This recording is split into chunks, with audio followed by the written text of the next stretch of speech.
Folks, always raise your hand with your mic in. Mic on left. Cal, it seems like since EJ came off of injury, he's become a completely different player. What do you attribute that to? Well, he's healthy. He's being more confident. He's playing more physical. But like I told him, I said he exchanged baskets too many times today.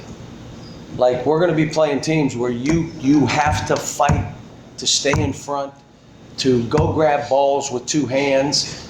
You know, and again, I may be asking a lot. He had 28 points and he's 12 out of 16. Is that what he was? Or 12 out of whatever. But I'm looking beyond just this game. Like, okay, where do we got to take this? Same with Tyrese. I thought Keon was terrific. But then again, he missed 3 balls right near the rim because a little physical play, he just threw it. Versus I'm going to take the contact and make it. We're still a work in progress. I'll say this. I am so, like, Khalil's making strides, but his attitude is so good, it is incredible. Like, and they all know I notice everything. You may think I'm just screaming, but I'm listening, and then I'm watching, I'm on everything. And watching and hearing him cheer for his teammates, and then go in and he's still figuring it out. He's not where he's going to be here in a month. But this stuff was all new, and it kind of zapped him a little bit. I hugged him in there. I said, I am so proud of you. Your attitude is unbelievable. And then I got to remind these guys after the game, like even Nick. I mean, Nick could have had 25 and 15, and he goes and messes around. And I'm responsible for each one of these kids becoming their best version. And I'm also responsible for winning as many games as we can win. Like here, it's like every game by 20. But I also have that responsibility. And how do I go about it? What am I doing? It's all different ways. Every kid is different. But I'm holding them to a high standard. Had a great week of practice, which followed this. Now we got another week of practice. If I can go 2 and 3 a days, I will. Are they still in class? No, next week. I got to talk to Dr. Capilouto, see if he'll cancel classes for, give me 3 days anyway. But we've gotten better because of it. David, I think Mike. Coach, this was Kentucky's 600th win at the Rupp Arena. What does it mean to you and to the whole university?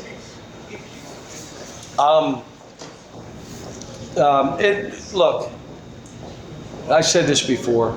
This started with Coach Rupp. He never really got to coach in this building. But everybody who's followed him has won a national title, just about everybody. Everyone that's followed him has probably won 90% of their games in this building. So it's not just me, it's like everybody. He set that base. I brag on Coach Hall all the time because who would want to follow that? And he did, and went to Final Fours and won a national title and had all the stuff in the league and everything that he did. This is a unique place. I mean, this is one of those, you know, I'm blessed that I even had an opportunity. I mean, how did I get here and what happened for me personally? I don't know. But this university, even now, I mean, what's happening in all the sports? Let's go volleyball. They got to win today. They're playing Michigan. But whether it's softball, baseball, whatever it is, our cheer, dance team, I mean, think about it.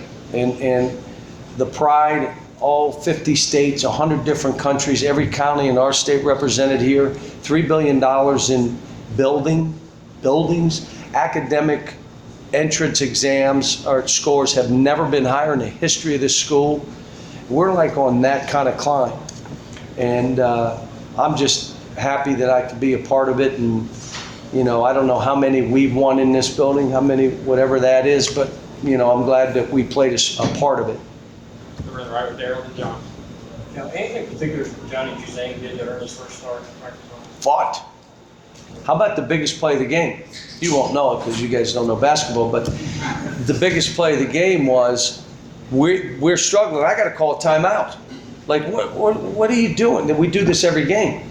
Like, why would you take 2 bad shots and let them get 7 points in a row in a 7-0 run? Tell me what? We go down, Johnny drive, misses the shot, but grabs it and lays it back in, gets fouled, makes 2 free throws. He stopped the bleeding, and it wasn't like he did anything but fight. And that's what he's been doing in practice. And I want to get some guys fighting, coming off the bench. Like, I need you. You want to go back to starting, or you want to start?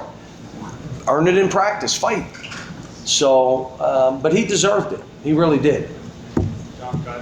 Sean, I didn't know if you got a chance to read Jerry Pippen's article this morning on Coach Renda. He was referencing Coach's significant health challenges and how that kind of changed his entire perspective. Just let me say this. I never read Jerry, but go ahead and say what you're saying. So what else was it? He was talking about how Rose, don't laugh at me. You encourage me by laughing. How his main illness had changed his entire perspective on how he dealt with his players. He was a lot more compassionate.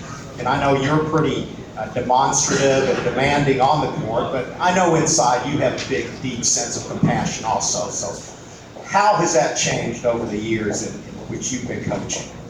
Well, and Greg has been a good friend for a long time. We're hoping his son comes to school here, by the way. And he's an unbelievable coach, on top of being a great guy. And he and I were in the East for a long time together.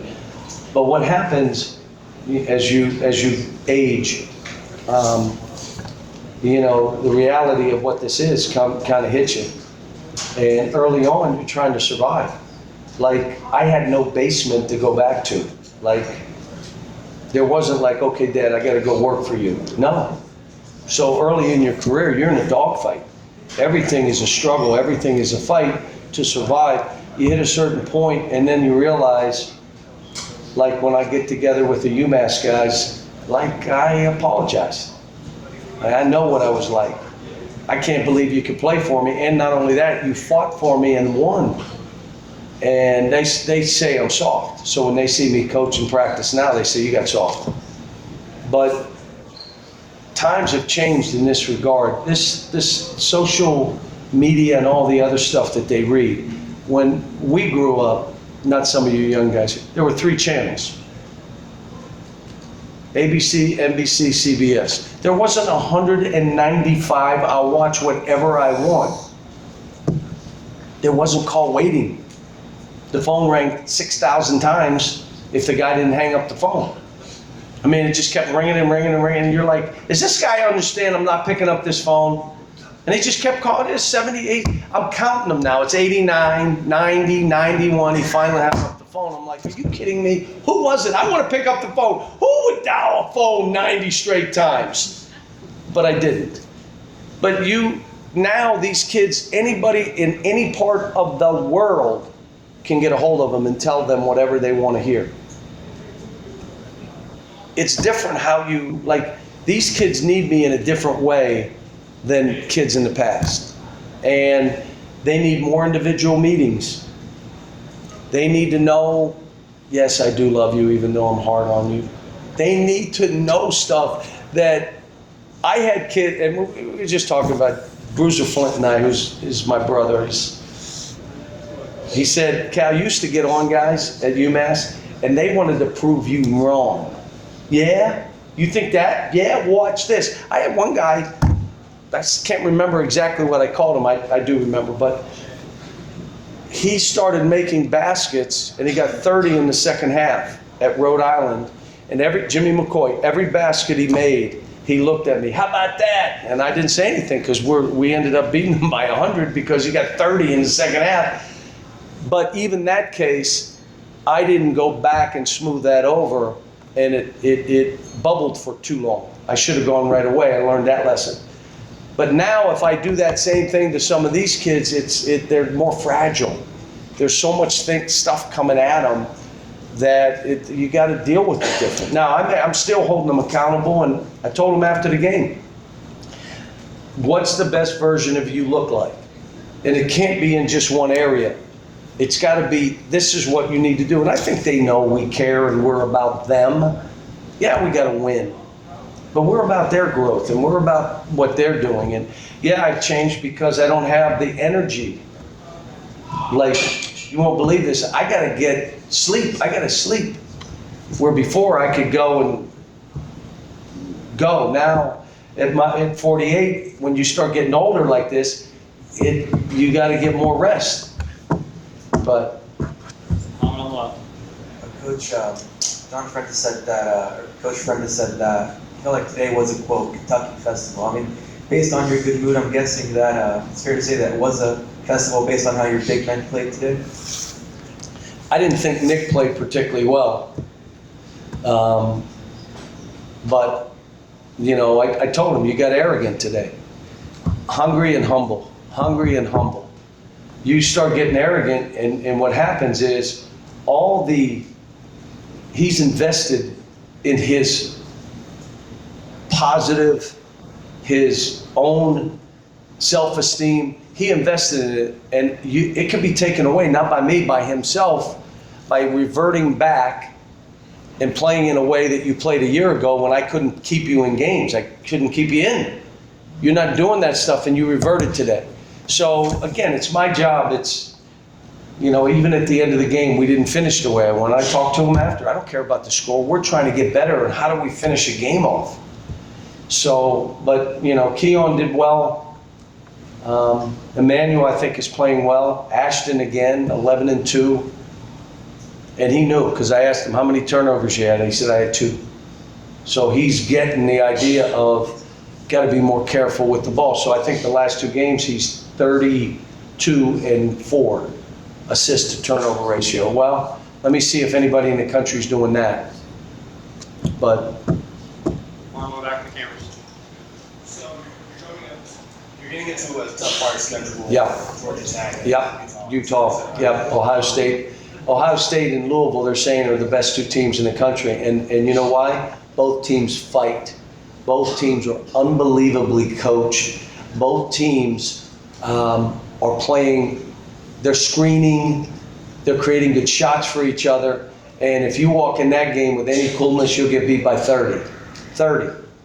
And so, but I'm not worried about them right now because we got Georgia Tech and Utah. Utah scored 143 points in one game. They're 6-1, 7-1, 143. We couldn't do that if it was 5-0. We couldn't get to 143. We're running our stuff. So we got a tough road ahead of us. Then Georgia Tech, the games that Georgia Tech has played for Josh has got them ready to come in here and play us. So what would you say is the number one thing that the team needs to work on? Fight and finish. That's all I'm focused on right now. Fight. What does that mean? That means when you're playing against another guy, you're not just exchanging baskets. You're trying to dominate him. But listen, but you got to help us dominate them. So you can't just worry about dominating him, but you got to dominate him. You got to fight for a rebound. You don't run from contact. How about this? He's trying to bump you on a drive. Well, fight back and play through 2 bumps before you shoot it. He bumps me and I shoot a runner. You didn't fight. He fought and you didn't. He's trying to fight you to go into a screen. Well, I'm forcing him that way, and I'm going to fight harder than he fights to run me into the screen. I'm going to fight to get over it. All this stuff. How about this? Did you see us run better today? Like we ran? Well, we've worked on that because, again, you know what that means? I'm going to fight to outrun my guy. However hard he runs, I'm going to run harder. How about running back on defense? However hard he runs, I'm running faster because I'm going to fight. That's all the fight that this team, we were exchanging baskets. And we have some guys that were saying, I'll be all right. Really? No, you won't. That has to change. So we got another week, fight and finish. And that's all I'm focused on right now. The end of the game, last 4 minutes, how are we going to play? So, but it's, this was good for this team. This was good. Now, and again, obviously we got work to do, but we're making the strides we need to make. Thanks. We have Keon Ashton, DJ, 2 minutes.